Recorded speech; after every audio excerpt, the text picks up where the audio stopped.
How to rotate Google Maps. In this video, I'm going to show you exactly how to rotate your view in Google Maps. Stick around until the end for a few quick navigation shortcuts.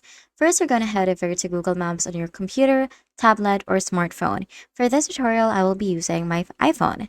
If you're using the website or on a desktop, you can just quickly zoom in and out using the scroll wheel on your mouse. To rotate the map, you're just going to have to look for the compass icon, usually located in the bottom right corner. So you can just click on that rotation arrows on either side of the compass to turn your view left or right. It's a very straightforward way to get a better perspective of the streets or landmark you're looking at. For even faster navigation, you can also use the control key along with your mouse trackpad or scroll wheel to zoom in out instantly. Once you've zoomed into a specific area, you can simply use those rotation keys to spin the map until you have the perfect angle. And that's all there is to it. Pretty simple and straightforward. Thanks for watching, and I'll see you in the next video. Bye!